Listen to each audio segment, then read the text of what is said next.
नमस्ते वायो त्वमेव प्रत्यक्षं ब्रह्मासि त्वामेव प्रत्यक्षं ब्रह्म वदिष्यामि ऋतं वदिष्यामि सत्यं वदिष्यामि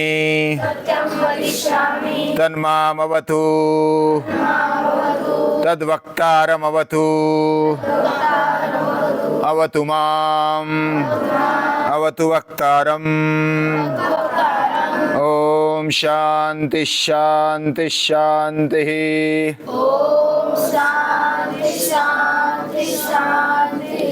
इति प्रथमो अनुवाकः।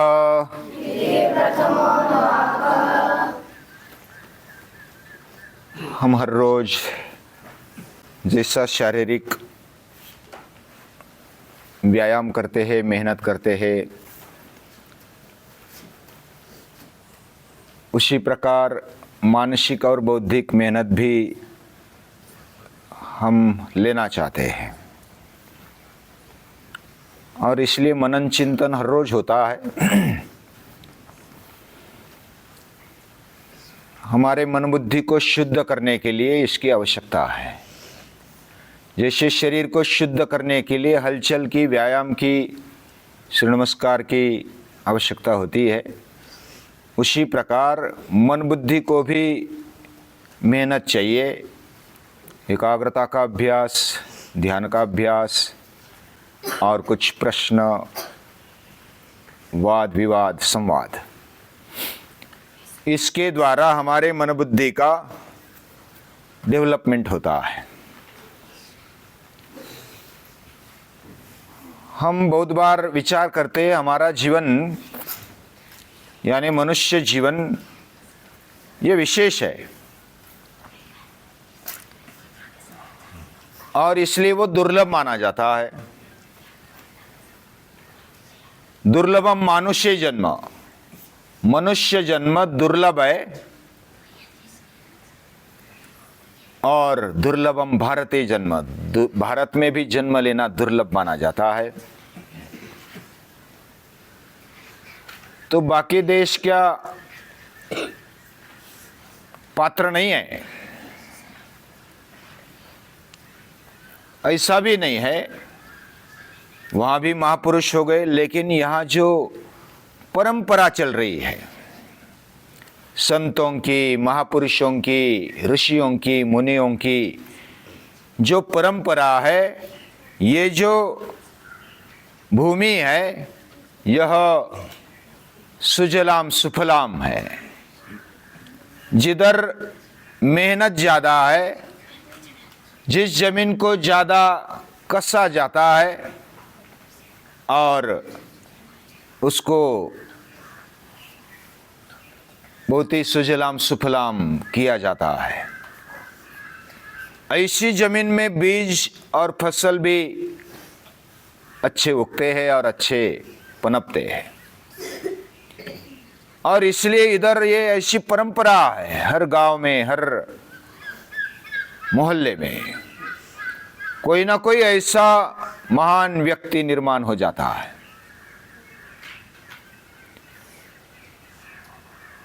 यह ऋषियों की, मुनियों की मेहनत है, उनका तप है। और हर मनुष्य में एक ताकत दी है, विशेष ऐसी ताकत है, हिम्मत है। नर करनी करे तो नर का नारायण बन जाए। यानी नर या तो मनुष्य तप करता है, साधना करता है, मेहनत करता है तो वह नारायण तक बन जाता है, यानी ईश्वर, देव बन जाता है। इसलिए ऐसा बोला जाता है देवता भी मनुष्य जन्म लेने के लिए लालायित बन जाते हैं। हमें मनुष्य जन्म चाहिए, हम ईश्वर तक पहुंचना चाहते हैं। वैसा अगर ये विशेषता हमने अगर ध्यान में नहीं रखी तो पशु और हम में कुछ अंतर नहीं। उल्टा पशु ज्यादा अनुकूल होता है, निसर्ग के सृष्टि के अनुकूल होता है।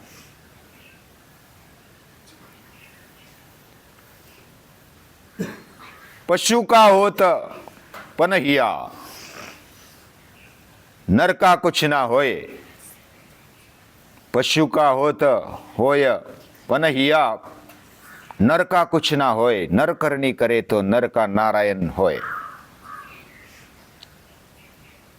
यानी पशु जब मरते हैं तो उसकी चमड़ी भी जूते पहनने में काम आ जाती है। हमारा तो उतना भी नहीं होता। हम मर जाते हैं तो एक तो गाड़ देते, नहीं तो जला डालते, कुछ उपयोग नहीं होता, मिट्टी बन जाती है।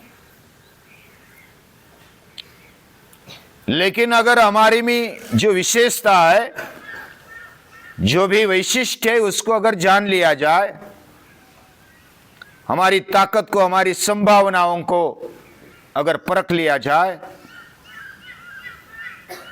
तो हम विशेष है। नर करने करे तो नर का नारायण होए, ये नारायण बन जाता है। क्या ऐसी विशेषता है? हमने नारायण को देखा नहीं, हमने ब्रह्म को देखा नहीं, लेकिन जो भी है, जैसा भी है, यादृश्योषि महादेव तादृशाय नमो नमः, जैसा भी है नमो ब्रह्मणे।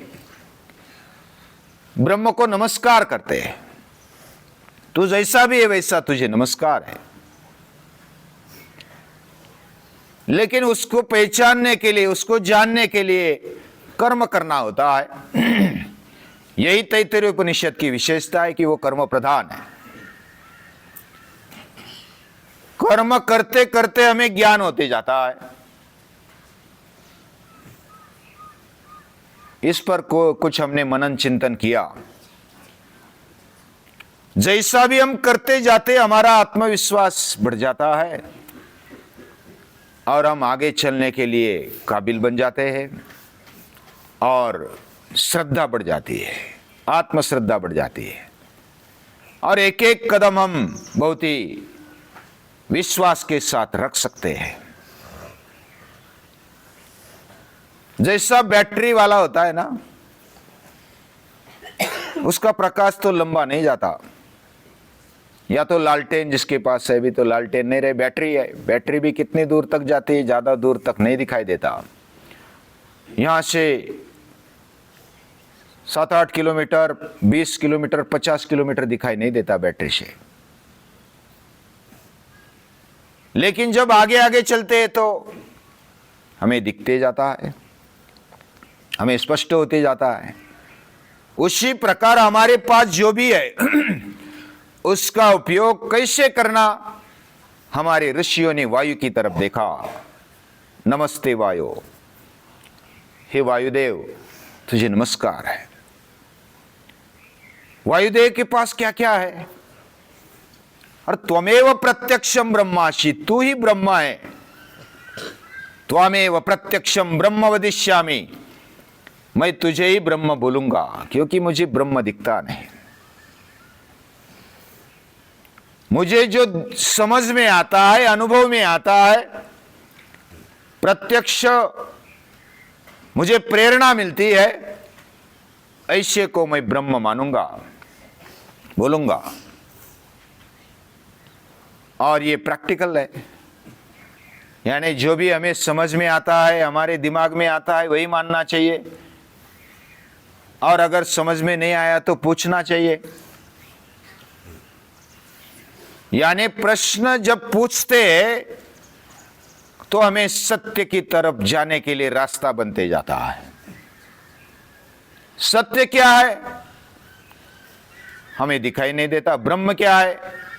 हमें दिखाई नहीं देता। लेकिन वायु भी दिखाई नहीं देता, फिर भी अनुभव में आता है। और इसलिए सबसे नजदीक हमें ब्रह्म के अगर कौन दिखाई देता है तो वह है वायु। यानी हमारे ऋषियों ने, मुनियों ने उसको पकड़ा। अभी ये वायुदेव है ना, बहुत ही वात्सल्यपूर्ण है, उसमें आस्तिक्य भाव है, श्रद्धा है। वह अपने कार्य को गंभीरता से करता है, वह विनम्र भी है, वो प्रसन्न रहता है, हमेशा खुश रहता है और उसमें वात्सल्य भाव रहता है। वो बिना बोले, बिना कहे, बिना मांगे वो देता है, करता है, मदद रूप होता है। जैसे माँ होती है, माँ बिना बुलाए आती है, बिना मांगे देती है, बिना कहे करती है। और ये महत्व हमारे ऋषियों ने, मुनियों ने समझा और वायुदेव को ब्रह्म माना। जिसको प्रभु कार्य करना है, उसके पास क्या क्या होना चाहिए? वायु जैसा एक एक बल होना चाहिए। हे वायु, हमें शारीरिक बल देना ही, वो देता भी है। वायुपुत्र हनुमान, वायुपुत्र भीम, हम जानते हैं उनकी ताकत कितनी है। उसके साथ साथ हमें मन की मजबूती और बुद्धि की प्रगल्भता चाहिए और आत्मनिर्भर हम बन सके, ऐसा शिक्षण होना चाहिए। ऐसे विवेकानंद भी कहते हैं और ये शिक्षावल्ली है। शिक्षण उसी के द्वारा होता है। हम सामान्य हैं, हम छोटे हैं और हम छोटे होते हुए भी हमारे अंदर जो क्षमता है उसको पहचानेंगे, वायु से प्रेरणा लेंगे। वायु के अंदर अस्तिक्य भाव है। अस्तिक्य भाव यानी जो कार्य करता है ना, इस दुनिया में दो प्रवृत्ति होती है, एक सत प्रवृत्ति है, एक असत प्रवृत्ति है। यानी एक अच्छी प्रवृत्ति, एक गलत प्रवृत्ति है। यानी जो भी आशावान रहते हैं, कोई आशा रखते हैं, दुर्दम्य आशा में जीते हैं, और कोई निराशावादी होते हैं। ये कलयुग है, क्या होगा, हम कितना प्रयत्न करेंगे, अगर समंदर में शक्कर की बोरियां डालेंगे तो क्या समंदर मीठा होगा? वो नमकीन ही रहेगा। हमारे प्रयत्न कुछ काम के नहीं। भगवान को जब लगेगा तब आएंगे और इस दुनिया को सुधार देंगे, हमें कुछ लेना देना नहीं। ऐसा बोलने वाले निराशावादी है, वो नास्तिक है। जो आशावादी है वो आस्तिक है। जो कार्य करता है आशा के साथ, दुर्दम्य आशा के साथ, वो युवान है। ऐसा युवान, ऐसे आशावादी, दुर्दम्य आशावादी चाहिए। वायु आशावादी होता है। दुर्दम्य आशा, आशा मतलब आशाभूतता नहीं। कोई आशाभूत मराठी में जो शब्द है, यानी कि वो बस पागल बन जाते हैं इच्छा के पीछे। वो आशावान नहीं, वो लाचार बन जाते हैं, वो दुर्बल बन जाते हैं। आशा ये ऐसा भी नहीं होता कि बस हो गया तो हो गया, नहीं हो गया तो नहीं हो गया। इस परिस्थिति को बदलने की हिम्मत मुझ में है, मैं करूंगा। भगवान ने मेरे अंदर शक्ति दी है। भगवान उसी को मदद रूप होते हैं जिसके अंदर शक्ति है, प्रयत्न है। प्रयत्नांति परमेश्वर बोला जाता है। नरते श्रांतस्य सख्याय देवाः। वेद बोलते हैं जो मेहनत करता है उसके लिए मदद रूप देव होते हैं, उसके सखा बन जाते हैं। अर्जुन के सखा क्यों बने? वो मेहनत करने वाला है, वो पराक्रमी है, पुरुषार्थी है, आशावान है। थोड़ी देर के लिए निराशा आ गई, लेकिन वो भी निकल करके वो अर्जुन लड़ा है, जीता है। दुर्दम्य आशा है, नहीं, आज की परिस्थिति ऐसी है कि हम कुछ नहीं कर सकते, क्या कर सकेंगे, किस खेत की मूली, किस पेड़ का पत्ता, ऐसा बोलने वाले निराशावादी, उनमें आस्तिक्य भाव नहीं है। वायु में वो आस्तिक्य भाव रहता है, उनसे प्रेरणा पाकर हम और आशावादी बन जाते हैं, धृदम में आशा खड़ी हो जाती है। वायु कभी रुकता नहीं। वायु को गाली देने वाले भी बहुत होते हैं। धूप अगर ज्यादा आ जाए ना तो वायु नहीं है, बिल्कुल वायु तो बहता रहता है हल्के हल्के, लेकिन हमें तो हवा का झोंका चाहिए होता है। तब हम गाली देते हैं, कहाँ गया, कहाँ मर गया, अभी मर गया, ऐसा भी बोलते हैं वायु को। कोई स्तुति करता है, कोई निंदा करता है, फिर भी वायु अपना कार्य छोड़ता नहीं। वायु अपना कार्य करते रहता है। निंदा हो, स्तुति हो, कोई संकट आ जाए, कोई अलग परिस्थिति आ जाए, कौन सी भी स्थिति क्यों ना आए, उसमें आशावान रहना, ये वायु सिखाता है। वायु में श्रद्धा है। गीता कहती है श्रद्धावान लभते ज्ञानम। जो श्रद्धावान होता है उसके जीवन में ज्ञान होते जाता है। तत्पर संयतेन्द्रिय। श्रद्धावान होने का मतलब नहीं आ जाएगा अपने आप ज्ञान हो जाएगा, ऐसा नहीं। तत्पर है, अलर्ट है, संयतेन्द्रिय है, अपनी इंद्रियों को काबू में किया है, काबू में रखा है। और ऐसी श्रद्धा, खुद पर विश्वास रखते हुए वो आगे चलता है। ऐसा विश्वास जिसके अंदर है, मेरे अंदर यह संभावना है, एबिलिटीज है, पॉसिबिलिटीज है, और जो भी संकट आ जाए या तो कोई चैलेंज आ जाए तो उसको श्रद्धा के साथ स्वीकारने वाला वायु होता है।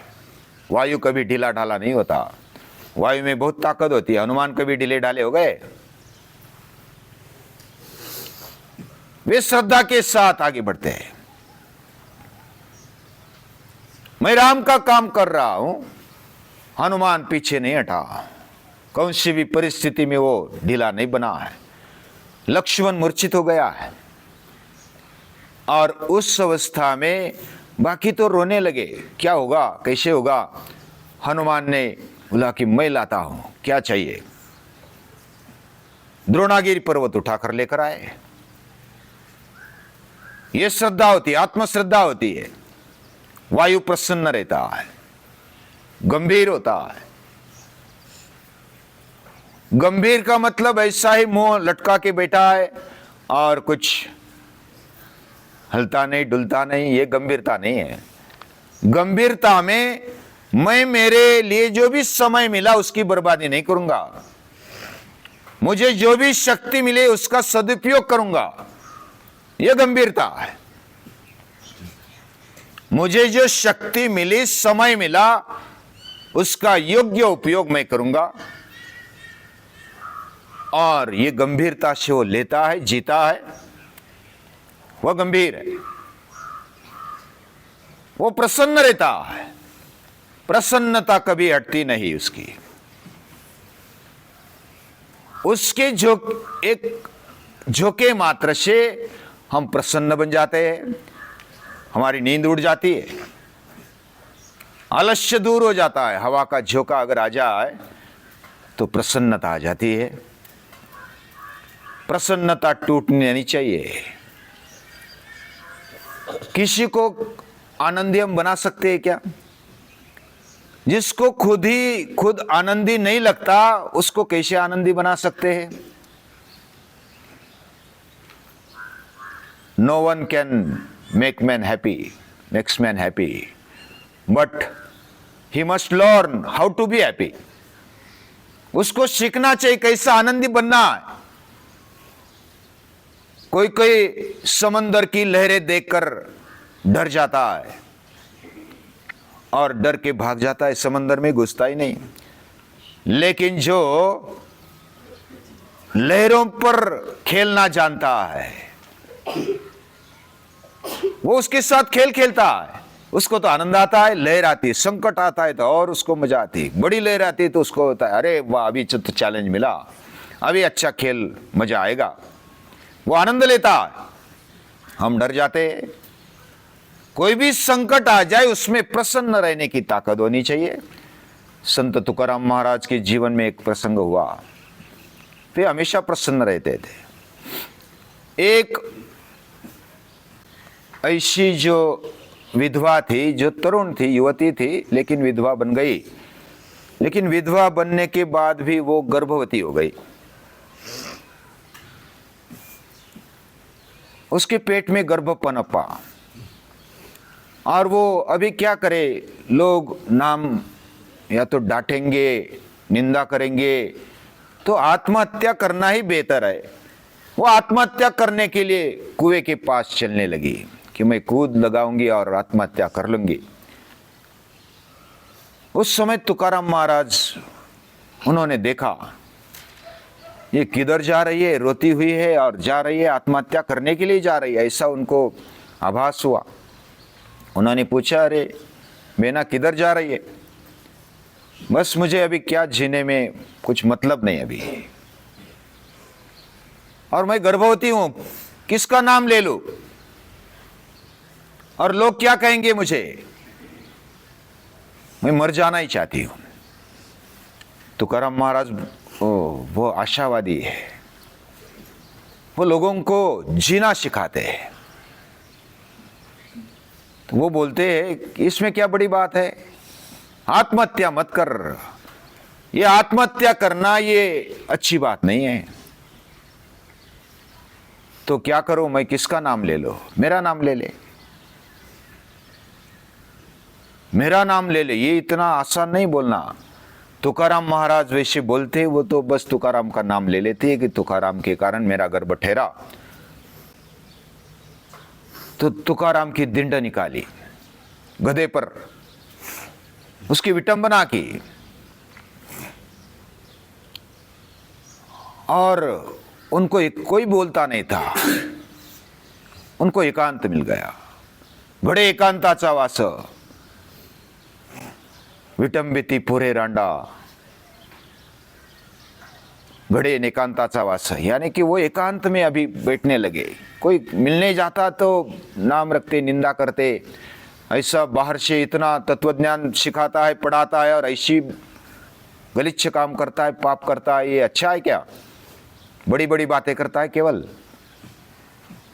तो ये सुनाते और कोई भी उसके पास नहीं जाता, तुकाराम महाराज के पास नहीं जाते, उनको आने भी नहीं देते, घर में नहीं आने देते, गांव में नहीं आने देते। वो तो एकांत में बैठ गए, उसमें भी प्रसन्न है। घड़े एकांताचा वास, अभी तो किसी का डिस्टर्ब नहीं होता, भगवान तू और मैं, और बड़ी खुशी से रहने लगे।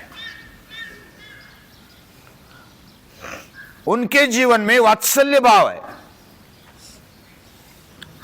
जब वो आत्महत्या करने के लिए जाती है तो उसको बचाते हैं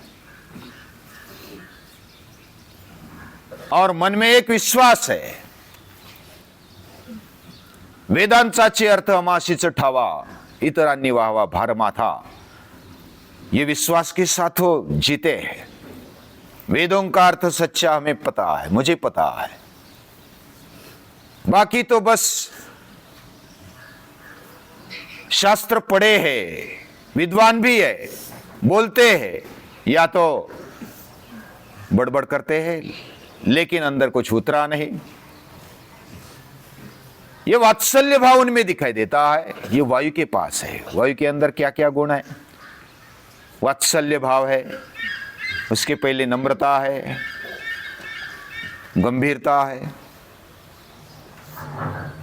श्रद्धा है, आस्तिक्य भाव है। वायु हमें सिखाता है, हमें प्रेरणा देता है, और ऐसा जो देने वाला ही ब्रह्मा है, दूसरा कौन हो सकता है?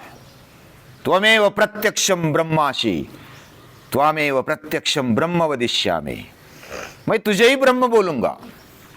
ऋतम वदिष्यामि, जो मुझे अनुभव आता है, जो मुझे सत्य मालूम पड़ता है, मेरे अनुभव में आता है, वही मैं बोलूंगा। ऋतम वदिष्यामि, सत्यम वदिष्यामि। मैं सत्य बोलूंगा। सत्य बोलना ये वाचिक होता है, लेकिन जो अनुभवजन्य बोलते हैं वो ऋत होता है। तत्वज्ञान जब आचरण में आ जाए तब वो ऋत बनता है। आचरण में जो आया, अनुभव में जो आया, वो मैं बोलना चाहता हूं। सत्यम वदिष्यामि, जो सत्य है लेकिन अनुभव में नहीं आया वो भी मैं बोलूंगा।